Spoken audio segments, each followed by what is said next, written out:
Bonjour Nadine. Bonjour monsieur. Comment vous êtes réveillée? Nous sommes très bien réveillés. Je suis le prophète Bill Sédésias. Ah bon, un prophète. Oui, un prophète qui est envoyé spécialement. Gloire au Seigneur Jésus, le Dieu vivant qui m'a envoyé son prophète pour me parler. S'il vous plaît prophète, nous pouvons nous mettre assis pour bien me parler de ce que Dieu vous a envoyé vers moi. Ça ne sert rien de me mettre, car je profite comme tu es seul pour te faire connaître ce que Dieu m'a donné comme ton message. D'accord prophète. Parle-moi alors. C'est quoi le message de Dieu pour moi? Nadine, je vois dans ton cœur tu as une requête qui a trop duré. Pour cette requête, tu as même maigri.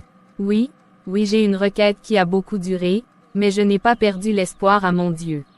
Amen. Comme tu n'as pas perdu l'espoir, Dieu me montre que tu veux un mari, tu as beaucoup prié, aucun homme ne s'approche de toi.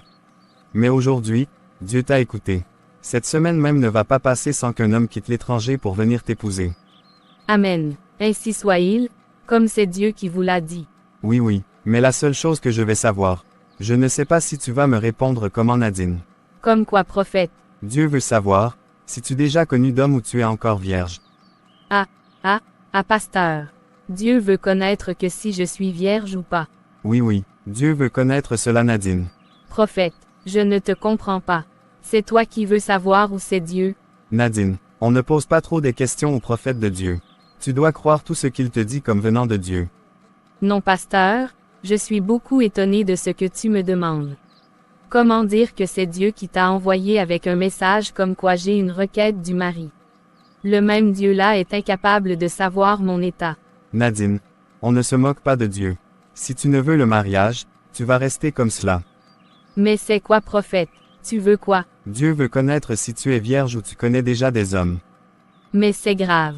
Moi je n'ai jamais connu d'homme.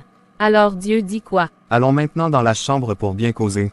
Dans la chambre. Oui. Ici nous ne pouvons pas causer. Nous allons dans ta propre chambre. C'est là où je vais chasser le célibat qu'on t'a jeté. Seulement dans la chambre prophète. Oui, si tu ne veux pas que je fasse pour toi la délivrance. Je vais rentrer, et tu vas toi-même souffrir avec le célibat. Maintenant je vais faire une délivrance selon la parole de Dieu qui dit, on impose la main là où il y a la maladie. Imposer la main ou mon prophète Bill. Quand on parle du célibat, tu connais où il y a la maladie du célibat.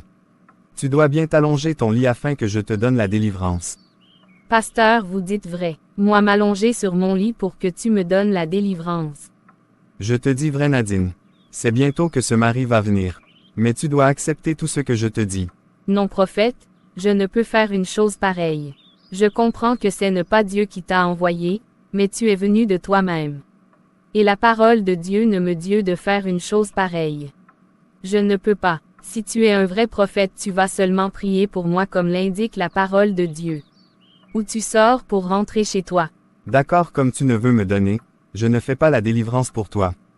Je rentre chez moi. Te donner quoi prophète? L'argent. Je n'ai pas besoin de ton argent. Ce que je veux que tu fasses, tu n'en as pas voulu. Non est-ce, il te plaît. Tu peux sortir messieurs. Tu n'es pas un serviteur de Dieu. Oui, je pars.